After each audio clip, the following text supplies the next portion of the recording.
नारायण नारायण। महाराज संतों को मैंने वायदा किया था कि मैं नसरुद्दीन की कथा सुनाऊंगा। वायदा किया है, भूल न जाना। मुक्तानंद बाबा ने अपने ग्रंथ में लिखा था कि एक युवक नसरुद्दीन अपने बाप को बोलता था, अब्बा जान मुझे कुछ होना है, मुझे करने का जी करता है, मैं भी कुछ बनूंगा। रोज रोज युवक लड़का मत्था खा गया। बोले आखिर क्या चाहिए? बोले मेरा प्यारा गधा दे दो और खर्चे के कुछ पैसे दे दो। वो गधा लेके चल पड़ा। इधर उधर कुछ यात्रा करते करते एकाएक उसका गधा मर चला। अब युवक 17-16 साल का युवक नसरुद्दीन, मेरे प्यारे गधे बचपन के साथी, तू ही तो मेरा बोझा उठाता था, मुझे कुछ बनना है, कुछ होना है, लेकिन तू रास्ते में ही छोड़ दिया मेरे को। विलाप करता हुआ रो रहा था। आने जाने वाले कुछ मुसलमान लोगों में भी दयालु श्रद्धालु यकीन वाले लोग होते हैं। देखा कि लड़के का कहीं दिमाग गधे की याद में कहीं विस्मृत न हो जाए, कुछ गड़बड़ न हो जाए। खड्डा बड्डा गाड़ के और गधे के ऊपर एक आलीशान मुजाह खड़ी कर दी। कुछ दोस्तों ने अगरबत्ती लाके लगा दी। बोले बस देख। तो कुछ साथियों ने नारियल चढ़ा दिया। कोई तुम्हारे जैसे दयालु पुरुष थे, बोले हम चादर भी चढ़ा देते। अब तो भाई मुजाहिर बन गई तेरे प्यारे की, फिर क्या रोता है? देखा कि मुजाहिर बन गई है, चादर भी चढ़ गई है। तो बोले इस मुजाहिर का नाम क्या रखेंगे? बोले किसी मुजाहिर में तो दो पैर वाले होते हैं, यहाँ तो 4 पैर वाला है। मजाक मजाक में नाम रख दिया मुजाहिर का, बड़े पीर की मुजाहिर। बड़ा पीर बड़ा पीर बड़ा पीर महाराज चल पड़ा। बेचारे यकीन वाले लोग, बड़े पीर की मुजाहिर, बड़ी मुजाहिर। किसी ने कुछ पैसे लगाए, मस्जिद बड़ी खड़ी हो गई। आने जाने वाले लोग रुकने लगे तो तकिया किराए पे, तकिया रजाई किराए पे, कंबल किराए पे, बिस्तर किराए पे बेचने वालों की दुकानें हो गई, चाय की दुकानें हो गई, नाश्ते की हो गई, लॉजिंग वाले भी आ गए। धीरे धीरे नारियल वालों की भी कंपटीशन वाली दुकान बढ़ गए, अगरबत्ती वालों की भी चांदी होने लगी, फूल माला वालों का भी धंधा, छोटा मोटा कपड़े की चादरों वाले की भी चादर चढ़ाते थे, चादरों वालों का भी काम था। देखते देखते 4 साल में तो महाराज 1000 परिवार का आनंददायी जीवन शुरू हो गया। मुक्तानंद बाबा लिखते हैं, फिर उस मुजाहिर की खबर, मस्जिद की खबर पड़ी अपने अब्बा जान को। वो आया कि ये बड़ा पीर कैसा है कि 1000 परिवार पलने लग गए, इतने लोग आते। वो बड़े पीर के यहाँ उसने भी जो कुछ करना था किया। फिर बोला कि इस बड़े पीर की मस्जिद का जो मालिक है, उलेमा है, मुझे उससे मिलाओ। वो तो बड़ा आदमी हो चुका था, क्योंकि बड़े पीर की मुजाहिर थी तो बड़ा आदमी हो चुका था। मुश्किल से वहां तक पहुंचा तो देखते चौकन्ना हो गया कि उलेमा साहब गुस्ताखी माफ हो, लेकिन आपकी शक्ल मेरे बेटे की शक्ल से मिलती है। 4 साल पहले मेरा बेटा अपना प्यारा गधा लेकर चला गया था, मैं कुछ बनूंगा, पता नहीं कहाँ है अल्लाह जाने, लेकिन तुम्हारे को देखकर लगता है कि अब मैं कैसे कहूं कि आप हमारे बेटे हो, क्योंकि वो जरा पतला डुबाला था। आप जरा उलेमा साहब। नसरुद्दीन जोरों से हंसा, बोले अब्बा जान मैं वही नसरू हूं और वही मेरा प्यारा गधा मर गया, मैं रो रहा था। और यकीन वाले बेचारे लोगों ने ये बना दिया, श्रद्धालुओं के बल से मैं मौज मार रहा हूं। तो श्री कृष्ण कहते श्रद्धा तो जरूरी है, लेकिन श्रद्धा के साथ बुद्धि योग की भी बहुत जरूरत है। जैसे रैहाना तैयब ने बुद्धि योग का आश्रय लिया, बाबा फरीद ने बुद्धि योग का आश्रय लिया, समरस बेज ने बुद्धि योग का आश्रय लिया। तो अपनी आत्मा तक पहुंचना है। किसी जगह पर बाहर के देव पर, बाहर के पीर पर आस्था है, ठीक है, लेकिन वो बाहर का पीर की मान्यता जिस पीरों के पीर से आती है, उस आत्म पीर के तरफ सत्संग के बिना नहीं जा सकते। तो गोरखनाथ ने कहा, कोई मुजाहिर में, मस्जिद में, तो कोई मंदिर में, तो कोई मठ में, तो कोई किसी में, कोई किसी में, वहीं चक्कर काटते काटते जीवन पूरा हो जाता है। जीवन दाता से मुलाकात नहीं होती। एक भूला दूजा भूला, भूला सब संसार, विण भूला एक गोरखा जिसको गुरु का आधार। इसलिए गुरु के ज्ञान का आधार की महिमा बताने वाले इस कहानी के पीछे हम सभी को सतर्क सावधान रहना चाहिए कि श्रद्धा के साथ बुद्धि योग की उपासना हो। भगवान का स्वभाव जानने से आपका मन भगवान के रस के बिना, भगवान के आनंद के बिना रह नहीं सकता। और दुनिया का स्वभाव जानने से दुनिया में धोखाधड़ी, नश्वरता, कितना भी प्यारा पति हो लेकिन पत्नी से कुछ न कुछ छुपा के रखेगा। कितनी भी प्यारी पत्नी हो, पति से कुछ न कुछ साइड में रखेगी।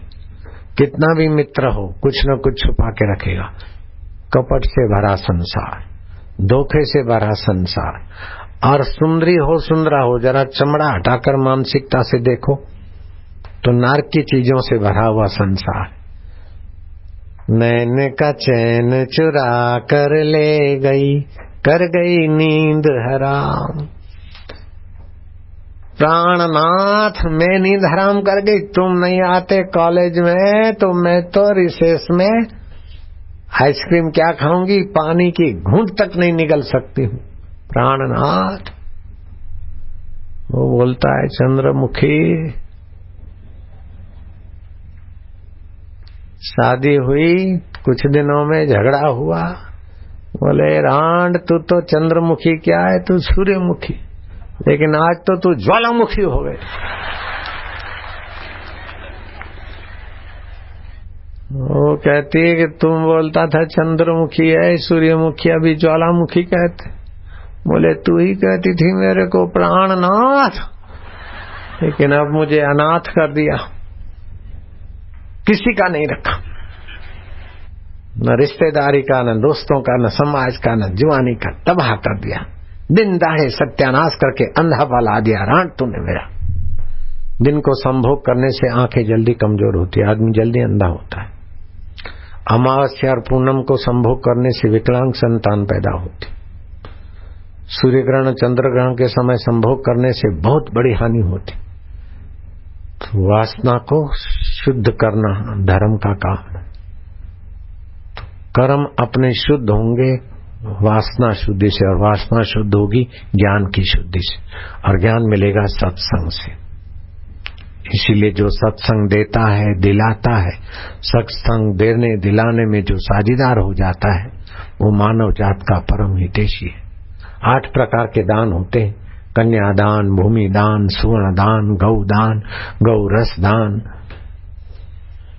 विद्यादान। लेकिन इन सब दानों के बाद भी सुवर्ण दान भी करो, विद्यादान करो, लेकिन विद्या पढ़कर भी वकील क्या क्या क्या करता है, डॉक्टर क्या का क्या। लेकिन सत्संग दान मिलने से कपटी का कपट छूटता है, पापी का पाप, अशांत की अशांति, और हृदय में भगवान की भक्ति आ जाती। इससे बड़ा और क्या लाभ हो सकता है।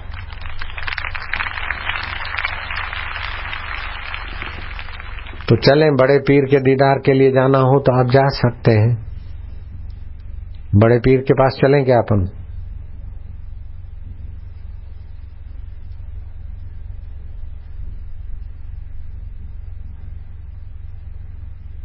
आपका अंतरात्मा जिस पीर को बड़प्पन देता है वही बड़ा दिखता है।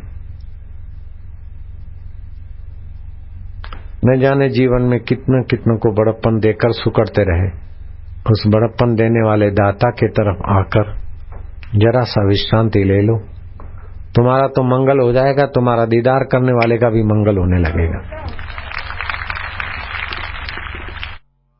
चौथे अध्याय में गीता में कहा 9वें श्लोक में, जन्म कर्म च में दिव्यम एवं यो वेति तत्वतः त्यक्त्वा देहम पुनर्जन्म नेति मामेति सो अर्जुन। हे अर्जुन, मेरा जन्म और कर्म दिव्य है। इस प्रकार जो तत्व से जान लेता है वह देह का त्याग करके फिर पुनः जन्म नहीं लेता, मुझको ही प्राप्त हो जाता है। पुनर्जन्म बड़ा अनिष्टकारी है। गर्भ मिला तो मासिक धर्म का खून पी पी के बड़ा और फिर गधा घोड़ा कुत्ता बिलाया मनुष्य हुआ और जीवन भर दुख भोगा, इकट्ठा किया और मृत्यु का झटका लगा, छोड़ के मरा। गर्भ नहीं मिला तो पेशाब में बहकर नाली में गया, दुख भोगा।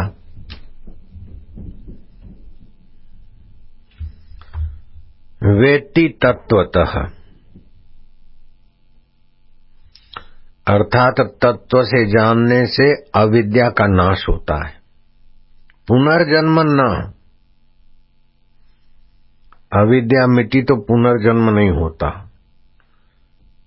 पुनर्जन्म नहीं हुआ इससे भी विशेष लाभ नहीं हुआ तो प्रेतों के भी भटकेगा नहीं। बोले मामेति, परमात्मा से एकता हो जाएगी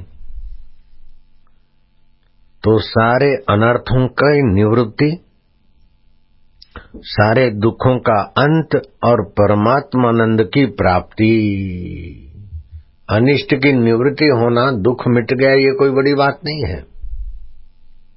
सुख मिल गया ये कोई बड़ी बात नहीं है, ये तो रोज मिलता रहता है। कुत्ते का भी दुख मिटता और सुख मिलता है, लेकिन दुख और सुख जहां प्रभाव डालता है उसका मूल अज्ञान ही मिट गया। दुख मिटा सुख आया तो क्या वो सदा सुखी रहता है क्या?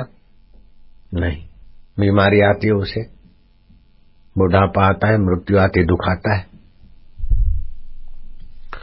लेकिन भगवान के कर्म को और जन्म को दिव्य जान लिया तो तुम्हारा अज्ञान मिटेगा, क्योंकि भगवान का भगवत तत्व और तुम्हारा आत्म तत्व दो जात के नहीं है, एक ही जात के। सत्य एक ही जात होता है। एकम सत्यम बहुधा वदंती विप्राः। एक ही चंद्रमा अनेक गंदे बर्तनों में भी दिखता है, अच्छे बर्तनों में भी दिखता है। शराब के बर्तनों में भी देखेगा और गंगा जल में भी देखेगा और गंगा जी में भी देखेगा। तो दिखने के साधन स्थान अनेक है, लेकिन दिखने वाला सत्य एक ही है।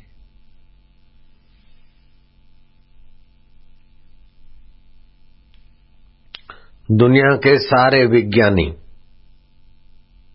दुनिया के सारे गणितवेता, दुनिया के सारे बुद्धिमान व्यक्तियों को चैलेंज कर सकते हो आप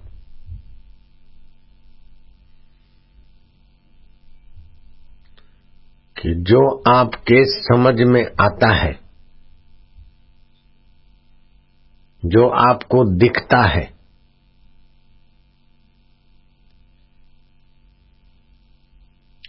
क्या वो स्थिर रह सकता है? अगर हां बोलते हैं तो वे अनजान है।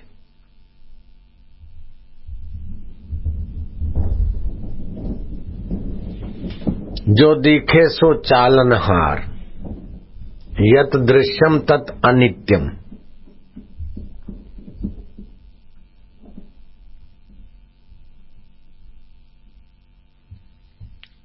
कितनी भी बुद्धि विकसित कर लो,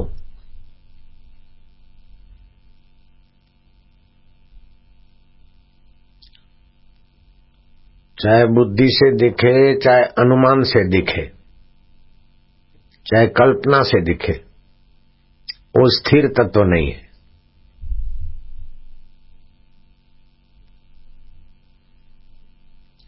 वो शाश्वत नहीं है। और जो शाश्वत नहीं है वो सदा के लिए दुख नहीं मिटा सकता। जो शाश्वत नहीं है वो सदा सुख रूप नहीं है। नश्वर सदा सुखरूप नहीं हो सकता है।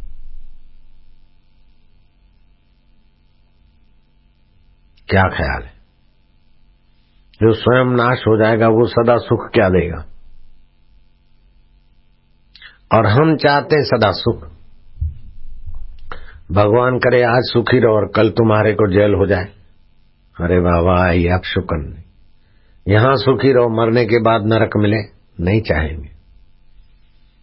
तो हम सदा तत्व हैं, और जो सदा तत्व है वो सुख रूप है, इसलिए हमारी ये मांग बनी रही। हम सदा सुख चाहते हैं।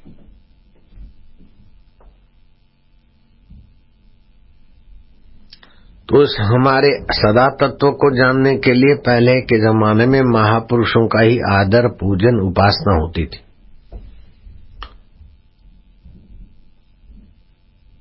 लेकिन जब शरीर और मन नीचे आए और महापुरुषों में दोष देखने वाली मति आई, तब महापुरुषों ने अपने को किनारे करके मूर्तियां आगे कर दी।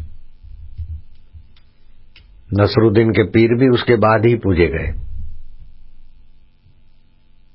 और ये जो भी देवी देवताओं की मूर्तियां हैं, भागवत के 7वें स्कंद में आता है कि मूर्ति पूजा महापुरुषों ने शुरू करवाई।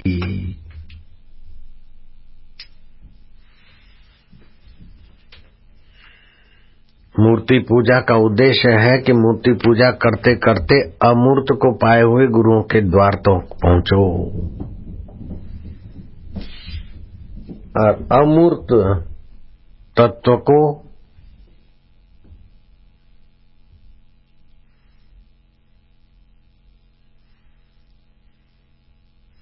इंद्रियां स्थूल तत्वों से परे हैं, लेकिन मन इंद्रियों से भी और आत्मा के निकट है, और मन से भी बुद्धि आत्मा के और निकट है, और बुद्धि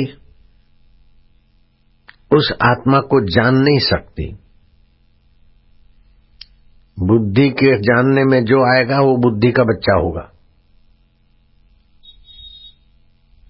तो भगवान बुद्धि के बच्चे नहीं है। क्या ख्याल है? बुद्धि से जो जानने में आएगा वो अंत वाला हो जाएगा। भगवान अनंत है। तो कई लोगों को अनुभव होता और फिर बुद्धि लड़ाते तो अनुभव से भी दूर हो जाते। आपके जानने में जो आता है उसको मानने की कोई जरूरत नहीं है। जो जानने में आएगा उसको मानने की जरूरत नहीं पड़ती, जान लिया। जो जानने से परे है उसी को मानने की जरूरत पड़ती है। और वो वेद वचनों के अनुसार मानना है। आली मवाली ने कह दिया, किसी ने कह दिया और हम मान ले, नहीं। तस्मात् शास्त्र प्रमाणम।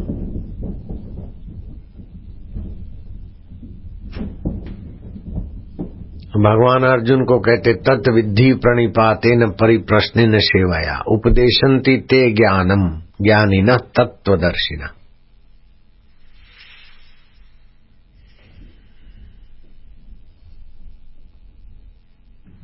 लालसा किसकी होती है? अप्राप्त की। और भय किसका होता है? कि चला न जाए, अभाव का।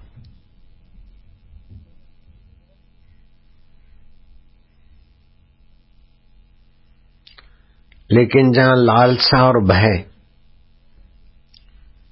होता है वो किस में होता है?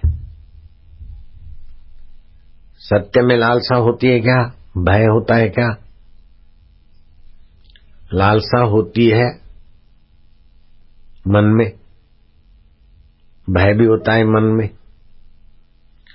उस भय को और लालसा को जानने वाला उनसे अलग है। तो अलग है तो वो कौन है? कितना दूर है? और उसे कैसे मिला जाए? आश्चर्य श्रोता,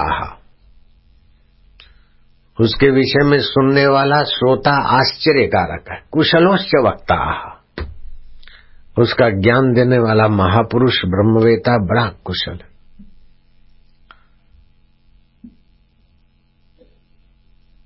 मेरा एक शिष्य था, 72 घंटे की समाधि लगाता था, जोगी था, मेरे से बड़ी उम्र का था। एक बार उसको पैरालाइज हो गया तो देखा कि हाथ उठता नहीं। मैं 32 साल का था उस समय, वो 70 साल का था, 80 का। मणि भाई दवे बड़ा सात्विक पुरुष था। मैं डीसा के आश्रम में रहता था और वो अहमदाबाद से कुछ दूरी पर उंटड़िया महादेव, वहां 3-3 महीने की समाधि, 1 घंटा 2 घंटा 3 घंटा 4 घंटा 5 घंटा ऐसे करते करते 72 घंटे की समाधि तक पहुंचता। इस साल में एक बार अपने गांव डीसा में आता तो किसी ने बताया कि यहाँ एक संत रहते। मेरे को देखकर उसने मेरे गोद में मत्था टेका, कृपा करो। पहली मुलाकात में। योगी था, लेकिन योग भी होता है मन से, इंद्रियों से, प्रकृति की चीजों से।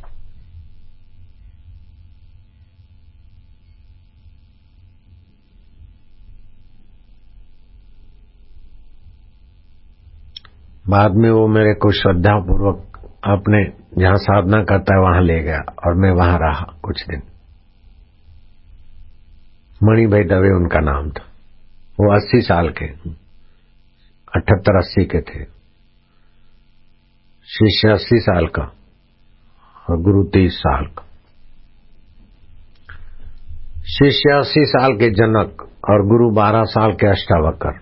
आश्चर्य श्रोता कुशलोस्य वक्ता। इस परम पद की बात सुनने वाला श्रोता आश्चर्यकारक है, लेकिन वक्ता का कौशल्य क्या है जो बुद्धि से नहीं जाना जाए। जहां इंद्रियां न जा सके, मन की पहुंच नहीं, बुद्धि बिचारी रह जाती, उस तत्व का साक्षात्कार कराना ये कितना गुरु का कौशल्य है। उस तत्व में स्थिति कराना ये कितना लीलाशाह बाबू की करुणा कृपा है। ब्राह्मी स्थिति प्राप्त कर कार्य रहे ना शेष, मोह कभी ना ठग सके इच्छा नहीं लवलेश। हनुमान जी में कितनी सारी योग्यताएं थी।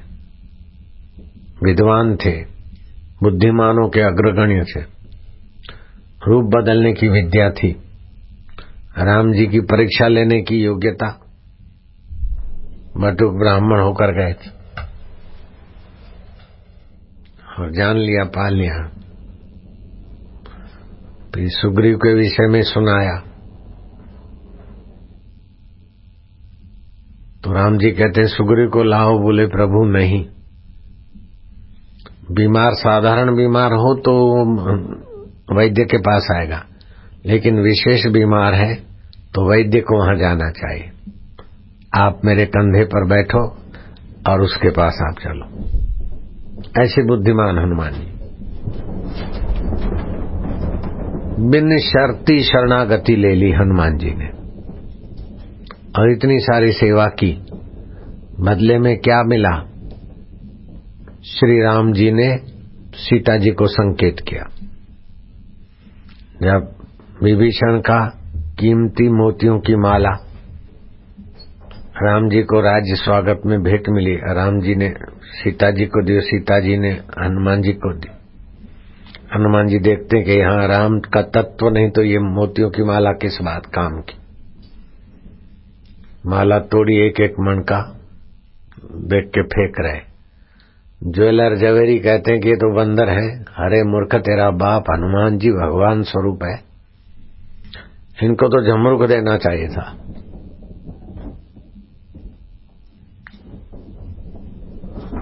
राम जी कहते हैं का हनुमंत प्रति उपकार करूं का तोरा, सन्मुख हो न सके मुख मोरा।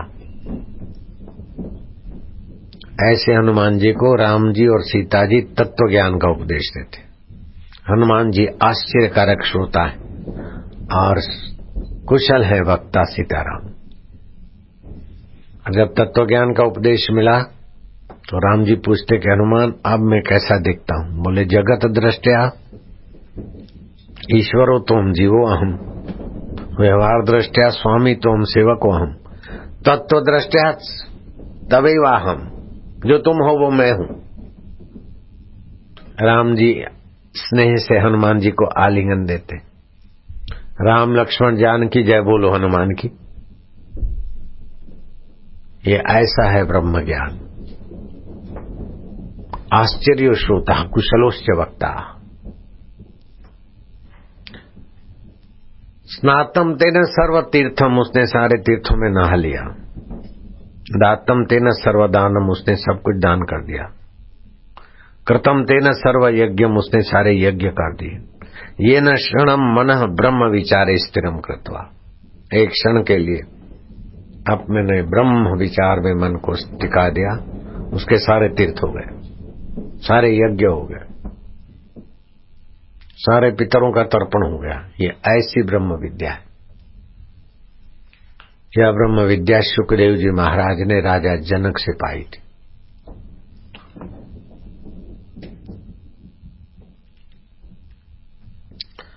शुक मुनि सिद्ध पुरुष थे और अपनी पवित्र सत्संग वाणी से परीक्षित को तार लिया। तो इस जगह का मुख्य नाम है शुकतार। अपभ्रंष्ट होकर शुक्रताल चल पड़ा। आप शुभ करते तो शुभ को देखकर परम शुभ चाहक परमात्मा आपकी बुद्धि को प्रकाशित करता है, प्रेरित करता है।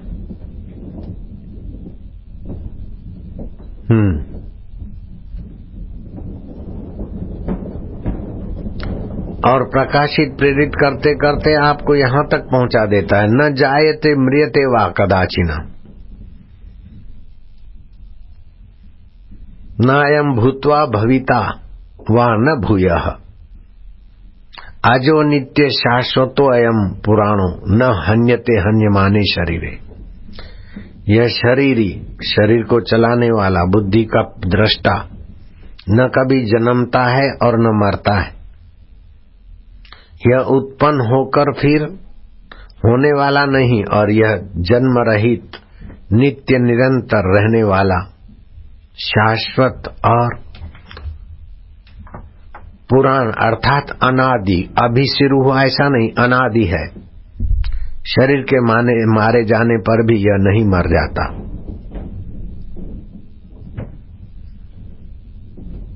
ऐसा अपना आपा को सत्संग के द्वारा जाना जाता है।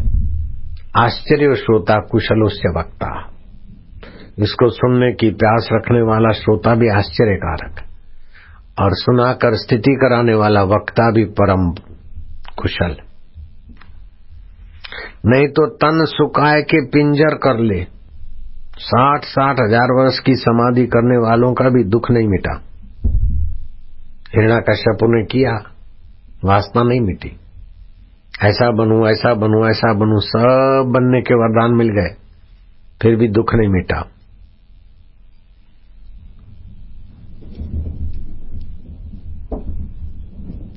तपस्या की, रावण ने स्वर्ण की लंका बनाने का वरदान मांग लिया और वो पूरा भी हुआ, फिर भी रावण का वासना नहीं मिटी।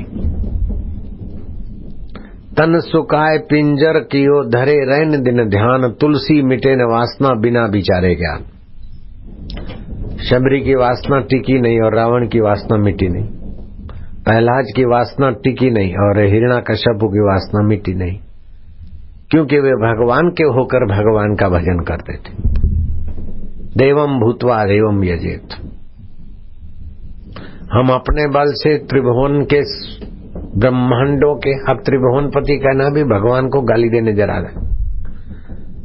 ब्रह्मांड नायक कहना भी एक ब्रह्मांड है क्या? अनंत ब्रह्मांड जहां हमारी मति नहीं पहुंचती, फिर भी हम भगवान की कैसी वैसी गुनगुनाई भाषा में चिंतन यश गान करके अपना दिल पावन कर लेते।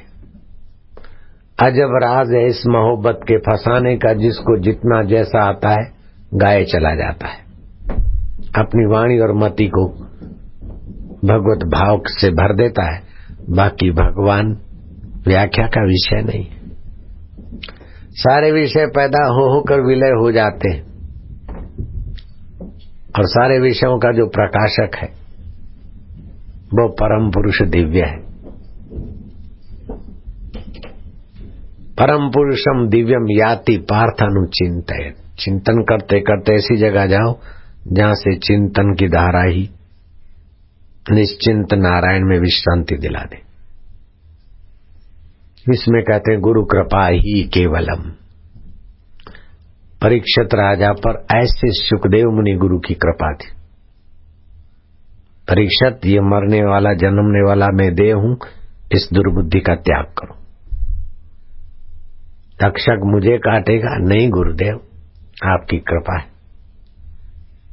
अब मुझे मृत्यु का भय नहीं, जन्म की वासना नहीं। इच्छा वासना ही जन्म में ले जाती है, और देह में हूं वही मृत्यु का भय देती है। अब मैं आपकी कृपा प्रसादी से। सुखदेव जी कहते हैं कि राजे महाराजाओं की कथाएं और इतिहास कहा तेरे मन रूपी पक्षी को वाक जाल में फंसाने के लिए, बाकी सब स्वप्न है। तो ही सच्चिदानंद चैतन्य अपना आपा है। सिर पर हाथ रख दिया। परीक्षित ज्ञात ज्ञात हो गए, तृप्त हो गए, पूर्ण हो गए। पूर्ण गुरु थे सुखदेव जी मुनि, और पूर्ण गुरु की कृपा मिली, पूर्ण गुरु का ज्ञान मिला। परीक्षित अपनी ब्राह्मी स्थिति में जग गए। जगना मात्र है, भूल मिटाना मात्र है। तो ऐसे भी भूल मिटती, और भगवान के जन्म और कर्म दिव्य हैं, ऐसा तत्व से जानने से भी भूल मिटती है। भगवान वासना के वेग से, कर्म बंधन से जन्म नहीं लेते, और भगवान सुख पाने के लिए कर्म नहीं करते, दुख मिटाने के लिए कर्म नहीं करते। ऐसे आप सुख पाने के लिए और दुख मिटाने के लिए कर्म न करिए, सुख बांटने के लिए कर्म करिए। और कर्म करने की सत्ता जहां से आती है, उस अपने शुद्ध स्वरूप को, आनंद स्वरूप को मेरा अपना आपा मानकर विश्रांति लीजिए। आपके कर्म और जन्म दिव्य हो जाएगा।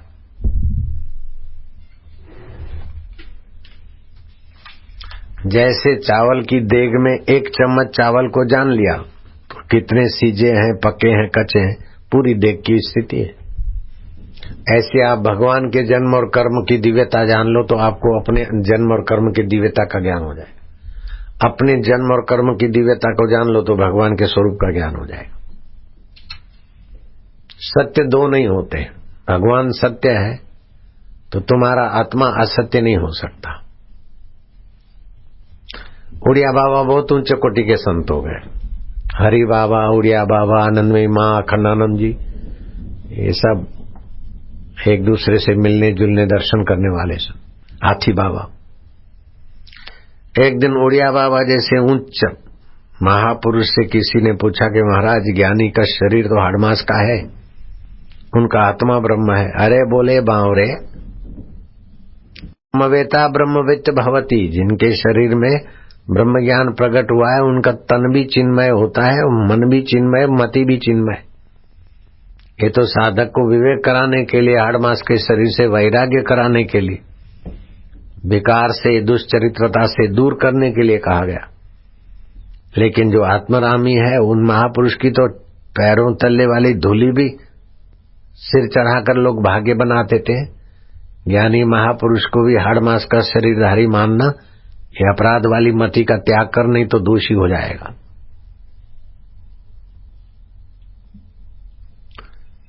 प्रीतम दास ने कहा, गुरु को माने मानवी, देखे देह व्यवहार, कहे प्रीतम संशय नहीं, पड़े नरक मोझार। गुरु को मनुष्य माने और उसके देह के व्यवहार को माने, गिनता रहे तो नरक मोझार। नारायण नारायण नारायण नारायण। ऐसा पुरुष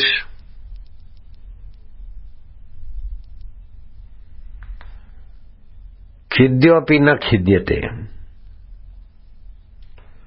ऐसा पुरुष आत्मा में विश्रांति पाता है तो आवश्यक बल की, आवश्यक ज्ञान की, आवश्यक सूझ की, आवश्यक कला कौशल्य की प्राप्ति हो जाती।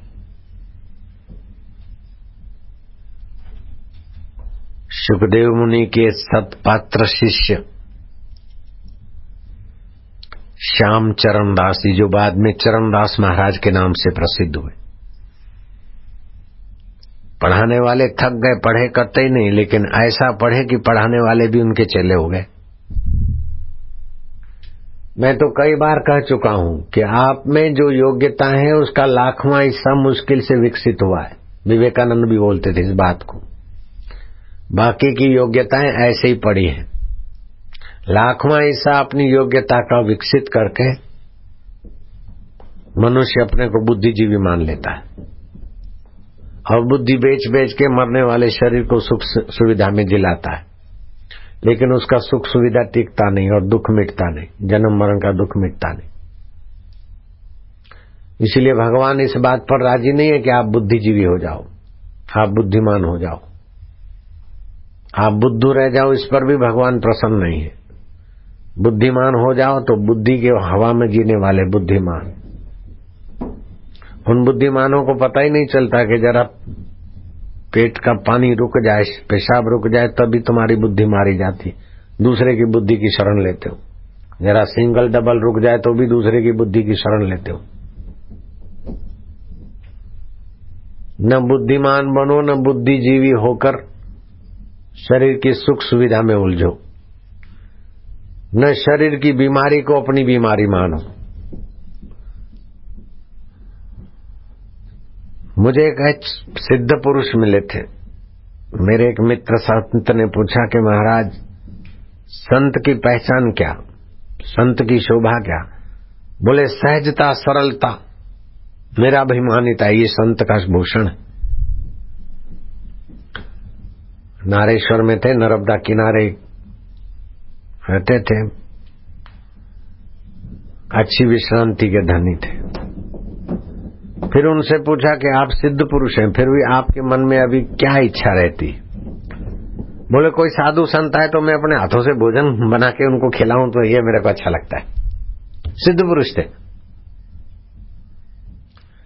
और किसी साधु महात्मा का जीवन चरित्र पढ़ने को मिल जाता अच्छा लगता है। कथा कीर्तन रात दिन जिनका उद्यम एह, कह कबीर वा संत की हम चरणन की खे। एक तो वक्ता बनता है और सनकादि ऋषि 3 श्रोता बनते हैं।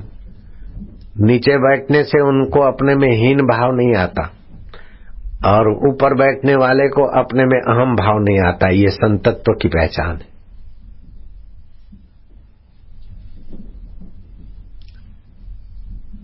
और हनुमान जी भी रामचरित सुनने को रसिया।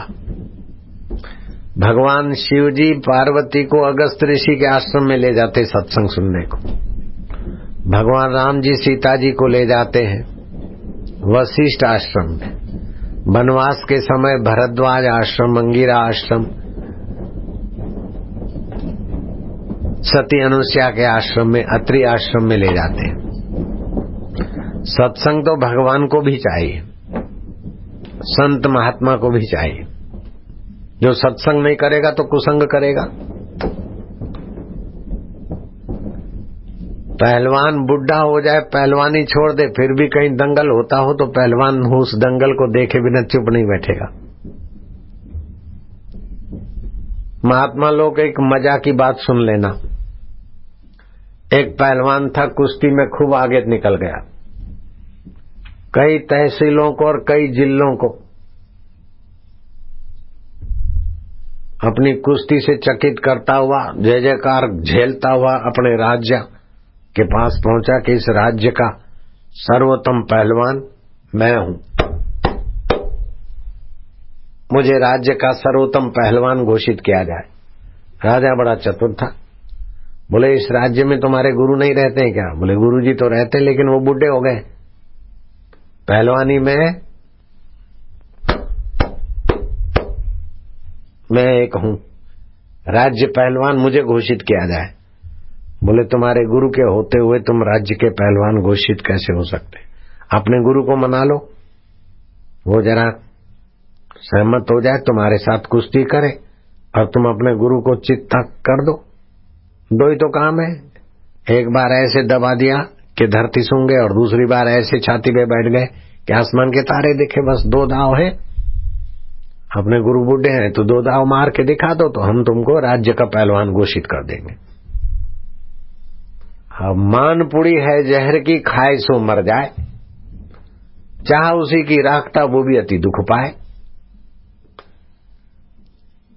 जो धर्म को या चीज को या योग्यता को मान का साधन बना देते वे मार खाते।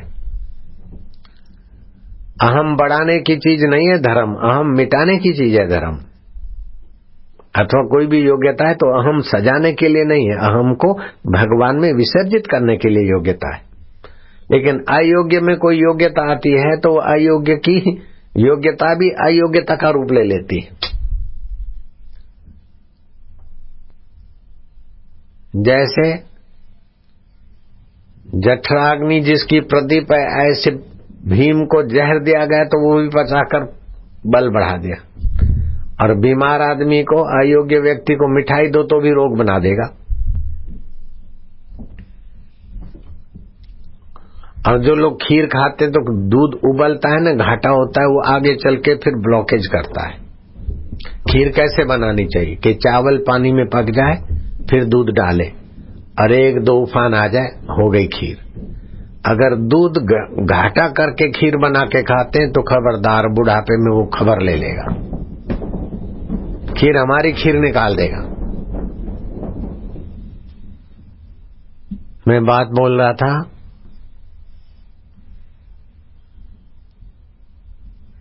पहलवान की। गुरुजी आ जाओ दाव खेलो। गुरुजी ने देखा कि अब चेला जी की मति मारी गई है। बोले बेटा मैं बूढ़ा हो गया। बोले गुरुजी अब आपने हारना क्या जीतना क्या, मैं तो आपको दो दाव में आराम से चोट नहीं लगे ऐसे हरा दूंगा। मैं पूरे राज्य का एक छत्र पहलवान साबित हूं। गुरु ने देखा कि ये तो अहंकार को पोषेगा, अब इसका अहंकार बढ़े तो ये अच्छी बात नहीं। गुरु की मर्जी नहीं थी, फिर भी गुरु ने हाँ बोल दी। बोले चलो कर लेंगे तुम्हारे साथ कुश्ती बेटे, तुम बोलते हो तो कर लेंगे, अगर छोड़ दो मुझे तो अच्छी बात है। नहीं बोले गुरुजी एक बार करना पड़ेगा कुश्ती। महाराज गुरुजी को ले आए और घोषणा हो गई कि राज्य पहलवान की पदवी पाने के लिए अपने साथ फलाने पहलवान अपने गुरुजी को अखाड़े में उतार रहे। और गुरु भी अच्छे नामी थे, ऊंचे कोटि के पहलवानों में थे। अब वो पहलवान बुढ़ापे में अपने शिष्य के साथ अपनी तकदीर आजमाते, गुरु चेला। महाराज राजा साहब खुद देखेंगे और निर्णायक राजा साहब और कई न्यायाधीश होंगे और कई पहलवानों की हाजिरी में होंगे। राज्य भर के अच्छे अच्छे लोग जिनको पास दिया गया हुए आए। फिर आमद क्या क्या तैयारियां हुई राजा साहब के तरफ से। गुरु चेले की परीक्षा की, पहलवानी की कुश्ती चलेगी। महाराज क्या क्या लोगों ने अनुमान लगाए, क्या क्या फंड और क्या क्या व्यवस्था और क्या क्या खर्च के बिल पास हुए। देखा कि 2-4 घंटे कुश्ती चलेगी, लेकिन कुश्ती के मैदान में गुरु चेले ने हाथ मिलाया। आज तक तो गुरु हाथ मिलाता था चेले को सिखाने के लिए, आज भी हाथ मिलाया चेले को सिखाने के लिए, लेकिन कुश्ती नहीं सिखाना, अहम छोड़ना सिखाने के लिए गुरु ने हाथ मिलाया। ठोकी साथल, मिलाया हाथ, 1-2 यूं करते हुए गुरुजी तो चेले के छाती पे चढ़ बैठे। चेला खूब जोर आजमाए, खूब करे, लेकिन गुरु ने ऐसे दांव से सेट कर दिया कि आसमान के तारे देख ले। 3 मिनट तक चित्ता रहे, फिर घुमा फिरा के धरती सूंघा दी। 8-10 मिनट में तो दोनों दाव गुरु ने मार के दिखा दिए। लोगों ने सोचा घंटों भर चलेगा ये निर्णायक कुश्ती है, धरती भी सूंघा दी, आसमान भी दिखा दिया। चेला हाथ जोड़ के बोलता है कि गुरुजी ये क्या बात है, मैं इतना बड़ा पहलवान, इतना बड़ा बलवान, आप इतने बूढ़े कमजोर, फिर भी आज ये क्या हो गया। गुरु ने बोला बेटा ये गुरु दाव है, गुरु अपने पास ये दाव रखते हैं, चेला हरामी हो जाए तो उसको लगाम लगाने का ये गुरु दाव है बेटे।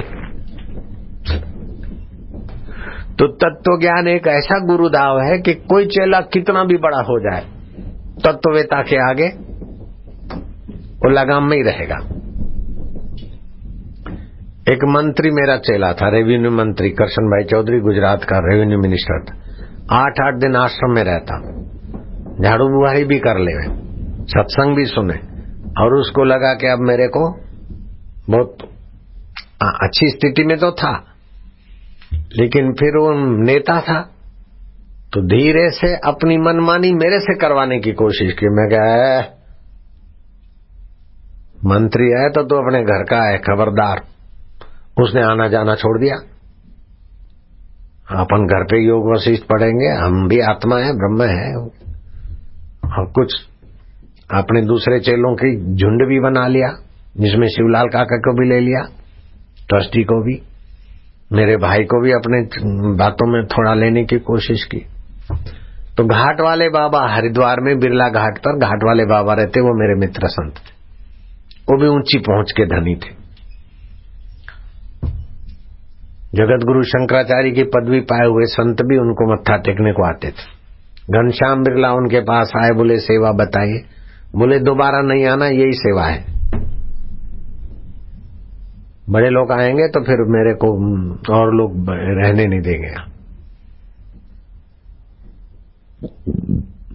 महात्माओं को एक कथा और भी सुनाऊंगा, महात्माओं को खूब आनंद आएगा। आज महात्मा कथा चलेगी। तो घाट वाले ने कहा वो भी मिनिस्टर आता था तुम्हारे सेवा में, अभी मैं क्या हूं आजकल आश्रम में नहीं आता। क्यों? मैं क्या हूं जरा ऐसे। अरे बोले कहाँ जाएगा, झक मार के आएगा। मैं क्या क्यों? बोले संसार में कितना भी अपने तरफ से रहेगा तभी संसार तो दुख ही देगा, आएगा। और सचमुच में 2-3 साल के बाद वो झक मार के आने लग गया मिनिस्टर। महात्मनस्तु माम पार्थ देवी प्रकृति में आश्रिता। महात्मा तो दैविक प्रकृति। एक बार श्री कृष्ण ने युधिष्ठिर और अर्जुन को कहा कि चलो महात्मा का दर्शन करने जाए। ओम नमो नारायण, जय जय सिया राम। सुकताल के महात्मा नो, चलो महात्मा का दर्शन करने जाए। युधिष्ठिर, अर्जुन और श्री कृष्ण खोजते खोजते एकांत में ब्रह्मानंद में रहने वाले एक संत महापुरुष के पास गए, प्रणाम किया।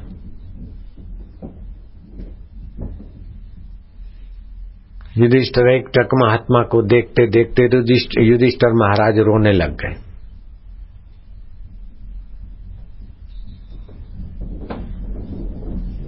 महात्मा भी रोने लग गए।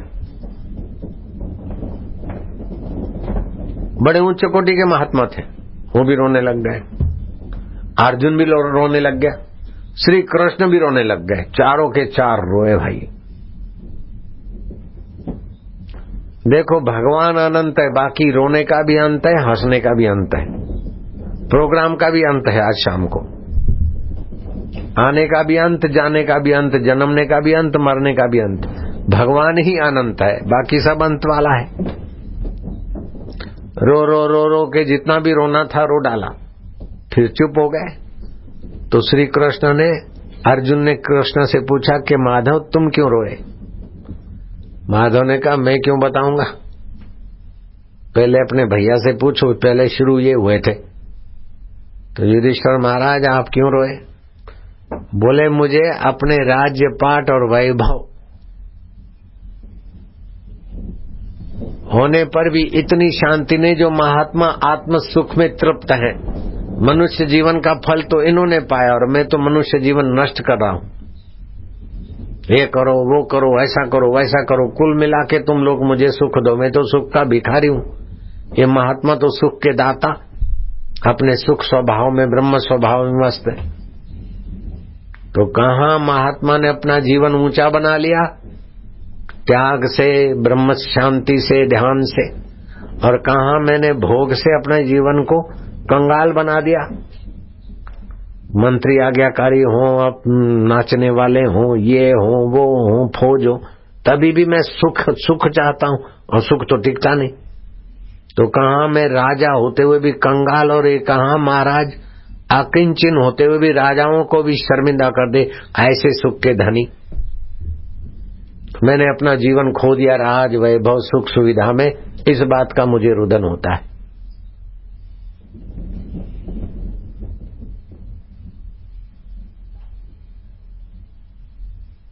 महात्मा से पूछा, महाराज आप क्यों रोए? बोले मैं इसलिए रोया कि घर बार परिचित इलाका छोड़कर अनजानी जगह में आ गया, और थोड़ा अपना अभ्यास करके शरीर नश्वर है, मन चंचल है, बुद्धि परिणामवादी है, उस सब से पार अपने परमात्मा विश्रांति में विश्रांति का थोड़ा सुख शुरू हुआ था, ब्रह्म सुख। युधिष्ठिर जैसे और कृष्ण जैसे प्रसिद्ध व्यक्ति आ गए, ये मेरा कौन सा दुर्भाग्य है कि अब मेरी एकांत छीनी जाएगी। एकांत में जो परमात्मा चिंतन और परमात्मा मस्ती थी, वो अब छीनने वाला माहौल बन रहा है। ये ऐसा कौन सा मेरा दुष्ट प्रारब्ध आया कि इतने प्रसिद्ध लोग मेरे पास आने लग गए? इस बात को मैंने रोया। ये भी युक्ति युक्त है। अब अर्जुन को श्री कृष्ण पूछे कि तू क्यों रोया? बोले माधव पहले आप बताओ। बोले मैं इसलिए रोया कि कलयुग ऐसा आएगा कि ऐसा एकांत में ब्रह्म सुख की महिमा जानकर परमात्मा में विश्रांति पाने वाले महात्मा भी दुर्लभ हो जाएंगे, और ऐसे महात्माओं को देखकर अपने राज्य की तुच्छता जानने वाले राजे भी दुर्लभ हो जाएंगे। ऐसा घोर कलयुग आएगा। मैं इसीलिए रोया। कृष्ण बोलते हैं, अर्जुन तू कैसे रोया? बोले भैया रोते हो, महात्मा रोते हो, और तुम रोते हो, तो मैं चुप कैसे रह सकता हूं? मैं तो आप तीनों के रुदन में मैं भी रो पड़ा कि आज क्या हो गया रे।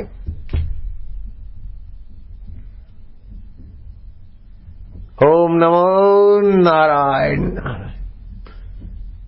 तो किसी का वैभव, किसी का भगवतपना, किसी का सुखपना, बड़प्पनपना देखकर महात्मा लोग आकर्षित हो जाएं, ये कोई जरूरी नहीं। महात्मा तो अपने आत्मा की महानता में तृप्त है। शुद्र आत्मा वो है जो शुद्र चीजों से सुखी होने में लगते हैं। महान आत्मा तो वह है जो महान परमात्मा में ही शांत रहते हैं, आनंदित रहते हैं, परितृप्त रहते हैं। देखा अपने आप को मेरा दिल दीवाना हो गया, ना छेड़ो मुझे यारों में खुद पे मस्ताना हो गया। हम है अपने आप हर परिस्थिति के बाप। ऐसे आत्मज्ञानी महात्माओं को देखकर इंद्र भी कभी कभी लज्जित हो जाते हैं। तीन टूक कौपीन की भाजी, बिना लूण तुलसी, हृदय रघुबीर बसे, तो इंद्र बापड़ा कौन? कौपीन के तो 3 ठिगड़े वाली कौपीन है, और भाजी उबाली तो नमक डालने के पैसे नहीं है। फिर भी परमात्मा सुख में, राम रस में तृप्त महात्मा के आगे इंद्र का वैभव क्या होता है? पीत्वा ब्रह्म रस योगिनो भूतवा उन्मत, इंद्रोमपि रंकवत भाष्यत, अन्य से का वार्ता। इंद्र भी रंक जैसा लगता है तो दूसरे की क्या बात कहो।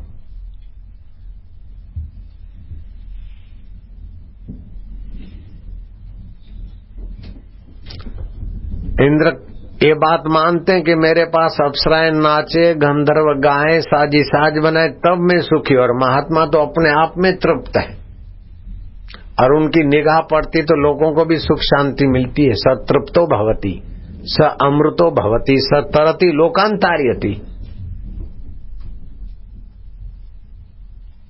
ऐसे महात्मा शुकदेव जी, भगवान वेदव्यास जी, जीवन मुक्त महात्मा आद्य शंकराचार्य जी और भी महापुरुष लीलाशाह बापू जी और रामकृष्ण आदि जो भी हुए, प्रसिद्ध अप्रसिद्ध महात्मा जो अपने आप में अपने आत्म स्वभाव में प्रतिष्ठित है, उन सभी महात्माओं को शत शत प्रणाम। ऐसे पुरुषों को लोग पहचाने चाहे न पहचाने, उनका होना भी वातावरण के लिए शुभ है, मंगलकारी।